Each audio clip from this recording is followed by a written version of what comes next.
Hello students, कैसे हो आप लोग? सब बढ़िया हैं? चलिए, तो आज आप लोग कंबसन और फ्लेम चैप्टर में ये दूसरा लेक्चर कर रहे हैं। ठीक है, और इससे पिछले लेक्चर में अपना लोग इंट्रोडक्शन पार्ट किए थे कि कंबसन क्या होता है। पिछले लेक्चर में बस ये समझे थे कि कंबसन क्या होता है। तो कंबसन कुछ नहीं, बस क्या होता है? बर्निंग। कंबसन का मीनिंग क्या होता है? Burning of any substance.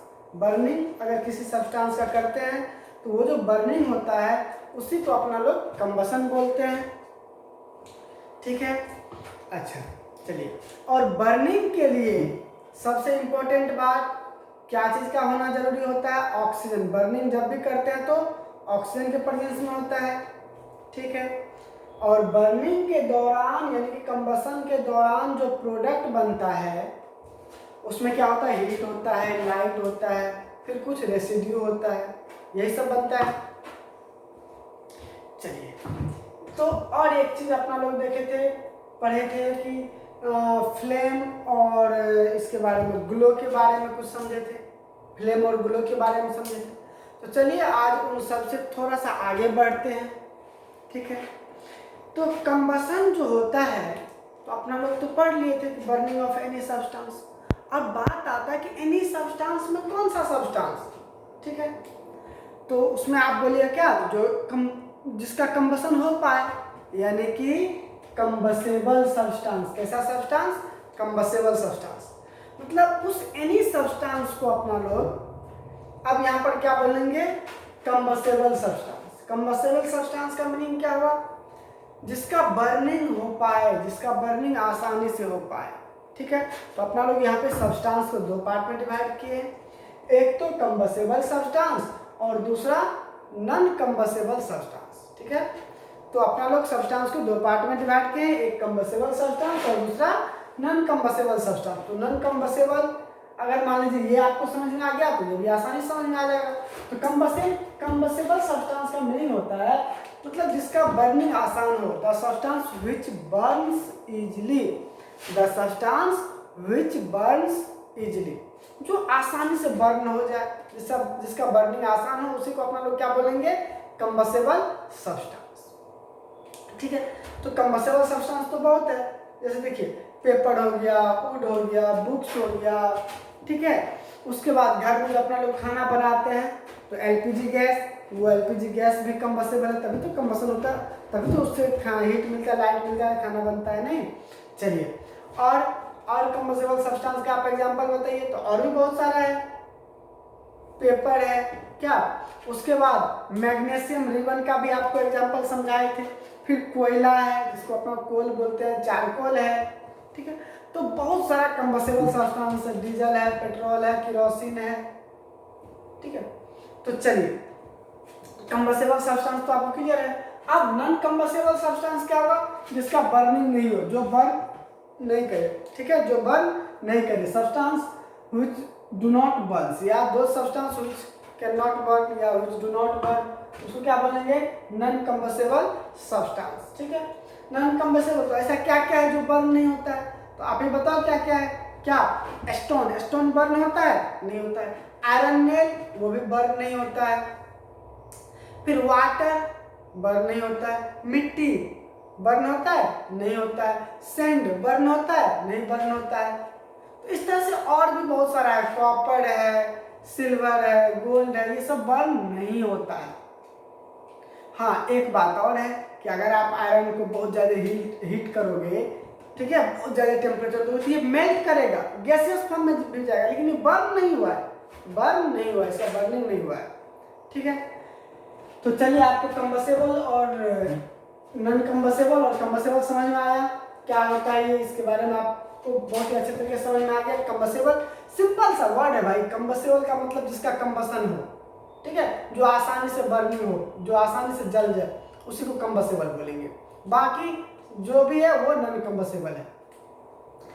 अब अपना लोग पढ़ेंगे कि कंबसन होने के लिए क्या क्या चीज का होना जरूरी है। ठीक है, मतलब कंबसन होने के लिए क्या क्या कंडीशन चाहिए। ठीक है, तो चलिए, तो पहले आप इसको लिखे थे, इसे लिख लिए।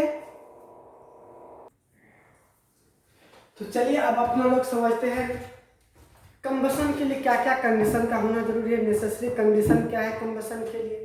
ठीक है, तो necessary condition necessary for combustion. ठीक है, तो देखिए कंबसन होने के लिए सबसे पहला बात जो है, कंबसन अगर हो रहा है तो किसी न किसी का हो रहा होगा कंबसन, नहीं कोई न कोई जल रहा होगा किसी। ठीक है, तो इसका मतलब कोई ना कोई कंबसेबल सब्सटेंस का होना बहुत जरूरी है। जब तक कंबसेबल सब्सटेंस ही नहीं रहेगा तो आप जलाओगे किसको, नहीं। तो सबसे इंपॉर्टेंट बात क्या है कंबसन के लिए, कि कंबसेबल सब्सटेंस का होना बहुत जरूरी है। ठीक है, अब दूसरा चीज और क्या जरूरी है कंबसन के लिए, अब बताओ। आपको तो पहला ही लेक्चर में आपको समझ में आ गया होगा कि जब आप कंबसन का रिएक्शन लिखे होंगे तो उसी टाइम आपको समझ में आ गया होगा कि जैसे अपना लोग CH4 का कंबसन करवाए थे तो ऑक्सीजन के प्रेजेंस में करवाए थे, या कार्बन का करवाए थे तो ऑक्सीजन के प्रेजेंस में करवाए थे, मैग्नीशियम का करवाए थे तब भी आपको याद है कि ऑक्सीजन के प्रेजेंस में उसको जलाए थे। मतलब किसी भी चीज को जलने के लिए ऑक्सीजन का होना बहुत जरूरी है। ठीक है, अच्छा ये चीज पता है, ये चीज आप बचपन से ही समझते होंगे। अब तो क्लास 8 में ये चीज आपको पढ़ना है, ठीक है, लेकिन ये चीज आप जब क्लास 1 में होंगे तब भी आपको समझ में आया होगा, क्लास 2 में होंगे तब भी, क्लास 3 में होंगे तब भी ये सब चीज आपको पहले समझ में आ गया होगा। लेकिन मुझे तो समझ में आ गया था, पता है कैसे, जैसे बचपन में जब पढ़ाई करते थे, हाँ मतलब 3-4 क्लास में होंगे, तो उस टाइम जब रात में जब पढ़ाई करते थे तो होता क्या था कि गाँव में, ठीक है, मार्केट में ठीक है अब लाइट है, अब गांव में भी लाइट है, ठीक है, 4-5 साल से इधर लाइट है गांव में भी। लेकिन उससे पहले क्या होता था, गांव में लाइट उतना नहीं रहता था, तो गांव में डिबिया आप लोग नहीं समझते होंगे, ठीक है, दीपावली में जलाया जाता है डिबिया या लैंप आप लोग समझते हैं, इस टाइप से होता है। ठीक है, नीचे में इस टाइप से आपको रहेगा, ठीक, लैंप इस टाइप से रहता है, और यहाँ पर ध्यान दीजिएगा, और यहाँ पर क्या होता है, इस तरह से रहता है, ठीक है, इस तरह से, ठीक है, और यहाँ पर ये ग्लो करते रहता है, यहाँ पर ग्लो करते रहता है, इस तरह से लैंप होता है बना हुआ। अब क्या करते थे, लैंप में जब पढ़ते थे, ठीक है, लैंप में जब पढ़ाई करते थे तो क्या होता था कि जब पढ़ने का मन नहीं करता था, ठीक है, तो हम क्या करते थे कि ऊपर में किताब को रख दिए, ठीक है, इस पर क्या किया, किताब को रख दिए, ये जो ऊपर वाला पार्ट है इस पर क्या किया, किताब को रख देते थे। अब क्या होता था, धीरे धीरे ये बुझ जाता था, ठीक है, लैंप बुझ जाता था।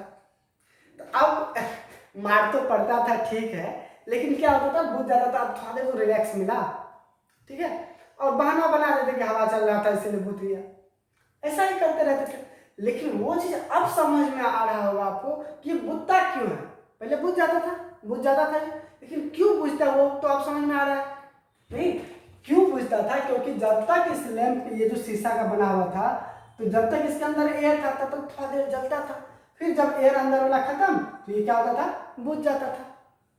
तो इससे भी यहाँ से भी आपको क्या पता चलता है कि सब्सटेंस, जैसे इसके अंदर ऑयल है, कोई भी केरोसिन ऑयल है, इसको जलने के लिए एयर का होना बहुत जरूरी है, जो एयर इसको इधर से मिलता है। नहीं, तो दो चीज तो समझ में आया, एक तो कंबसेबल सब्सटेंस होना चाहिए और दूसरा एयर होना चाहिए। एयर को अपना लोग क्या बोलते हैं, सपोर्टर ऑफ कंबसन, क्या बोलते हैं उसको, सपोर्टर ऑफ कंबसन। तो आप बोल सकते हैं कि पहला प्रेजेंस ऑफ कंबसेबल सब्सटेंस, और दूसरा आप बोल सकते हो क्या चीज, presence of supporter of combustion. यहाँ पे सपोर्टर ऑफ कंबसन कौन है, एयर।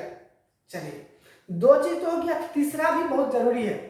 देखिए, जैसे यहाँ पे केरोसिन ऑयल भी है, एयर भी है, तो क्या ये जलने लगेगा, नहीं जलेगा। इसको जलने के लिए एक टेम्परेचर का जरूरत पड़ता है, एक मिनिमम टेम्परेचर का जरूरत पड़ता है, एक लोएस्ट टेम्परेचर का जरूरत पड़ता है।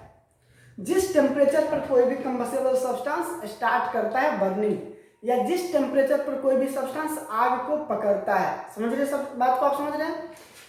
देखिए, किसी भी सब्सटेंस को बर्निंग होने के लिए, किसी भी सब्सटेंस को जलने के लिए सिर्फ दो चीज से नहीं हो जाएगा, एक तो कंबसेबल सब्सटेंस और दूसरा एयर, इन दो से काम चलने वाला नहीं है। तीसरा चीज का भी जरूरत पड़ता है, क्या चीज, टेम्परेचर का। जिस मिनिमम टेम्परेचर पर कोई भी सब्सटेंस स्टार्ट करता है बर्निंग, कोई भी सब्सटेंस जलना स्टार्ट करता है, उसी मिनिमम टेम्परेचर को अपना लोग बोलते हैं इग्निशन टेम्परेचर। क्या बोलते हैं उसको? Ignition temperature. तो तीसरा कंडीशन क्या है कि इग्निशन टेम्परेचर होना भी बहुत जरूरी है। जब तक इसको इनिशिएट होने के लिए इग्निशन टेम्परेचर नहीं मिलेगा तो ये स्टार्ट नहीं करेगा बर्निंग, आग को नहीं पकड़ेगा। तो उसके लिए इसको इग्निशन टेम्परेचर चाहिए। तो 3 कंडीशन आप लोग को अब याद भी हो गया होगा। पहला, प्रेजेंस ऑफ कंबस्टिबल सब्सटेंस। दूसरा, presence of supporter of combustion. और तीसरा, अटेनमेंट ऑफ इग्निशन टेम्परेचर या इग्निशन टेम्परेचर। सिंपल बोल सकते हो, अटेनमेंट ऑफ इग्निशन टेम्परेचर, मतलब इसको इग्निशन टेम्परेचर की प्राप्ति बहुत जरूरी है। इग्निशन टेम्परेचर इसको मिलना बहुत जरूरी है। ठीक है, तो चलिए इग्निशन टेम्परेचर का आपको यहाँ पे डिफिनेशन भी लिखा हुआ है। क्या चीज की? The lowest temperature at which substance catches fire. और आग जब पकड़ लेगा तो बर्निंग स्टार्ट हो जाएगा। चलिए, तो ये चीज आपको समझ में आया। तो चलिए इसको आप तेजी से लिखिए। चलिए लिख लिए। तो एक चीज और आप जान लीजिए यहाँ पे, ठीक है। ये जो इग्निशन टेम्परेचर जो जिसका लो होता है, जिसका इग्निशन टेम्परेचर क्या होता है? लो होता है। जिस किसी सब्सटेंस का इग्निशन टेम्परेचर कम होता है उसको बोलते हैं इनफ्लेमेबल सब्सटेंस। क्या बोलते हैं? Inflammable substance. ठीक है, तो ऐसा सब्सटेंस अपने पास है, अल्कोहल है, एलपीजी है, और भी है, पेट्रोल है। तो ये सब क्या है? इनफ्लेमेबल सब्सटेंस है। तो चलिए, और एक बहुत ही इंपॉर्टेंट, फास्फोरस। आप नाम जानते होंगे फास्फोरस का। इसका फॉर्मूला होता है P4। और इसमें जो ये व्हाइट फास्फोरस होता है, इसका इग्निशन टेम्परेचर होता है 35 डिग्री सेल्सियस, रूम टेम्परेचर के आसपास। ठीक है, तो ये भी क्या हो गया आपको? इनफ्लेमेबल सब्सटेंस हो गया। साथ ही साथ अल्कोहल भी है, पेट्रोल भी है। ठीक है, चलिए अब आप लिख लीजिए। अब आपको थोड़ा सा आइडिया लग गया होगा कि इग्निशन टेम्परेचर का आपको पता चल गया क्या होता है। इग्निशन टेम्परेचर जिसका बहुत कम होगा, जिसका इग्निशन टेम्परेचर बहुत कम होगा, उसको क्या बोलेंगे वो भी आपको पता चल गया। क्या बोलेंगे? Inflammable substance. और इनफ्लेमेबल सब्सटेंस का आपको एग्जांपल भी पता चल गया, white phosphorus, alcohol, petrol, paper भी आप बोल सकते हो। ठीक है, etc। चलिए लिख लीजिए।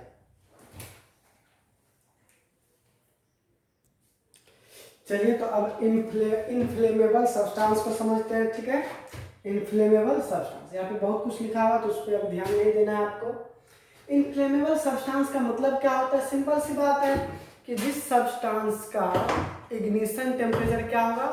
लो होगा। क्या होगा? लो होगा। तो वही यहाँ पर लिखा हुआ है कि the substance which have very low ignition temperature, which have very low ignition temperature and can easily catches fire. अब जब इग्निशन टेम्परेचर कम होगा तो आग आसानी से पकड़ लेगा, फायर आसानी से पकड़ लेगा विद अ फ्लेम। ठीक है, और वो क्या होगा? फ्लेम के साथ बर्न होगा। आपको फ्लेम और ग्लो तो पढ़ा है, याद है ना? यस, तो ये फ्लेम के साथ बर्न होगा, उसी को क्या बोलेंगे? Inflammable substance. सिंपल है कि एक तो इग्निशन टेम्परेचर लो होना चाहिए, लो होने का काम क्या होगा? आसानी से आग पकड़ लेगा और फ्लेम के साथ बर्न होगा। अब चलिए उसका एग्जांपल यहाँ पे लिखा हुआ है, क्या सब है बताइए?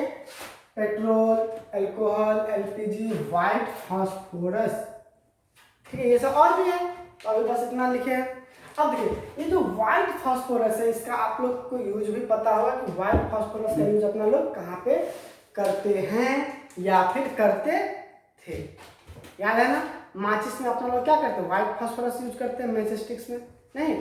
तो यहाँ पर चलिए उसी के बारे में यहाँ पे अपना लोग अभी जानेंगे कि मैच स्टिक्स होता क्या है, इसमें क्या क्या मिला हुआ रहता है, ये क्या चीज़ का मिक्सचर है। तो चलिए आज आपको बता देते हैं, ये चीज़ आपके लिए नया है।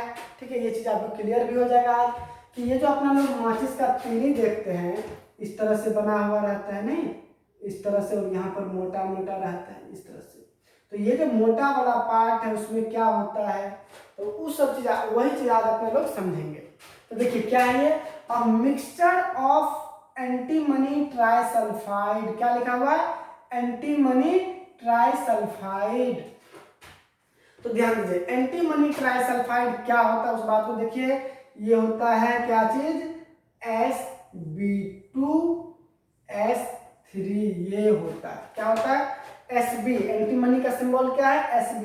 सल्फाइड मतलब S, तो इस तरह से इसका फॉर्मूला बनता है। इसी को बोलते हैं एंटीमनी ट्राइसल्फाइड। क्या बोलते हैं? Antimony trisulphide. चलिए, एक तो ये है, और क्या है? और क्या है? देखिए, पोटासियम क्लोरेट। क्या है? Potassium chlorate. और पोटासियम क्लोरेट का फॉर्मूला होता है KClO3। यहाँ पर क्लोरेट का फॉर्मूला है ClO3 पे एक माइनस, इस पर एक माइनस, इस पर एक प्लस, दोनों मिलके बना लिया पोटासियम क्लोरेट। ठीक है, चलिए, और क्या रहता है? और क्या रहता है? तो ध्यान दीजिए, साथ ही साथ उसमें क्या रहता है? White phosphorus. क्या रहता है? White phosphorus. लेकिन फॉर्मूला होता है P4। चाहे व्हाइट फास्फोरस हो या फिर रेड फास्फोरस हो, दोनों का फॉर्मूला क्या होता है? P4। चलिए, और क्या होता है? तो with some glue and starch. क्या सब होता है? कुछ मात्रा में ग्लू होता है और कुछ मात्रा में स्टार्च होता है, और इस साथ ही साथ और क्या होता है? सुटेबल वुड होता है। इतना चीज होता है मैच स्टिक्स में। देखें मैच स्टिक्स का क्या क्या कंपोनेंट है, क्या क्या चीज इसमें पाया जाता है। तो क्या है? Antimony trisulphide. सबसे पहले तो आप ये याद कर लीजिए, antimony trisulphide, potassium chlorate, white phosphorus, glue, starch और सुटेबल वुड। देखिए वही यहाँ पे लिखा हुआ है। क्या लिखा हुआ है? कि a mixture of antimony trisulphide, phosphorus trichlorate, white phosphorus with some glue and starch, applied on the head of the match, ठीक है, made of suitable wood। ठीक है, तो चलिए ये बात आपको समझ में आ गया। अब देखिए होता क्या है कि जब अपना लोग when struck against a rough surface, जैसे माचिस में क्या होता है? इस तरह से रफ सरफेस बना हुआ रहता है, इस पर रफ सरफेस बना हुआ रहता है माचिस पे। तो उस पर जब अपना लोग स्ट्रक करते हैं, उस पे जब रब करते हैं तो क्या होता है? ये जो व्हाइट फास्फोरस है, व्हाइट फास्फोरस क्या होता है? इग्निटेड हो जाता है। मतलब ये व्हाइट फास्फोरस को रब करने से इग्निशन टेम्परेचर मिल जाता है। क्यों? क्योंकि अभी अपना लोग पढ़े थे क्या कि व्हाइट फास्फोरस का क्या होता है? इग्निशन टेम्परेचर बहुत कम होता है। कितना? तो लगभग 35 डिग्री सेल्सियस के आसपास। किसका? व्हाइट फास्फोरस का।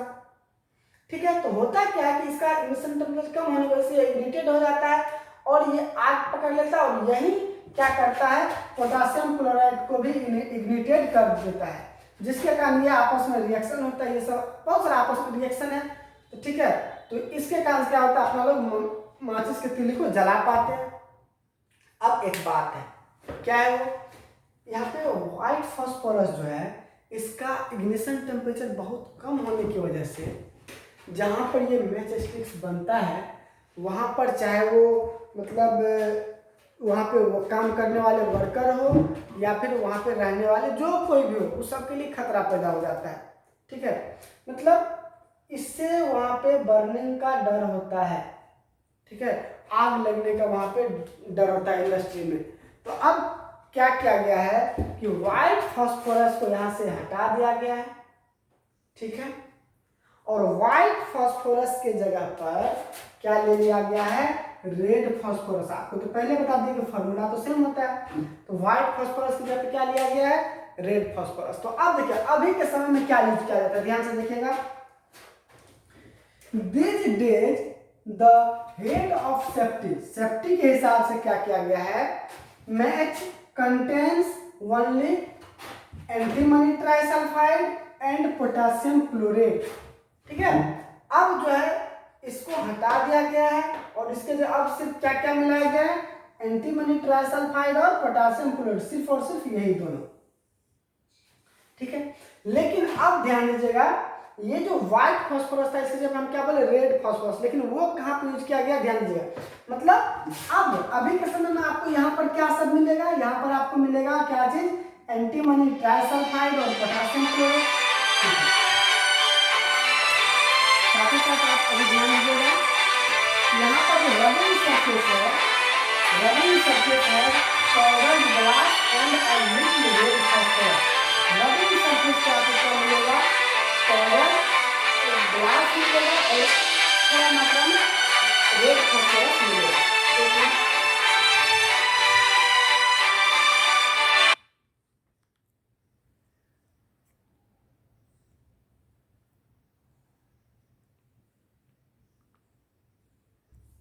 हाँ, तो चलिए क्या समझ रहे थे अपन लोग कि यहाँ पर क्या क्या गया, व्हाइट फास्फोरस को हटा के रेड फास्फोरस कहाँ पे, वो जो माचिस का जो डब्बा होता है उस पे थोड़ा मात्रा में क्या क्या ग्लास पाउडर और रेड फास्फोरस थोड़ा मात्रा में उस पे लगाया गया है, और वो जो माचिस का तीली होता है उस पे अब क्या किया गया है, सिर्फ और सिर्फ एंटीमनी ट्राइसल्फाइड और पोटासियम क्लोरेट यूज किया गया है। ठीक है, अब होता क्या कि जब अपना लोग वो रब करते हैं तो वो जो रेड फास्फोरस है, ध्यान दीजिएगा, रेड फास्फोरस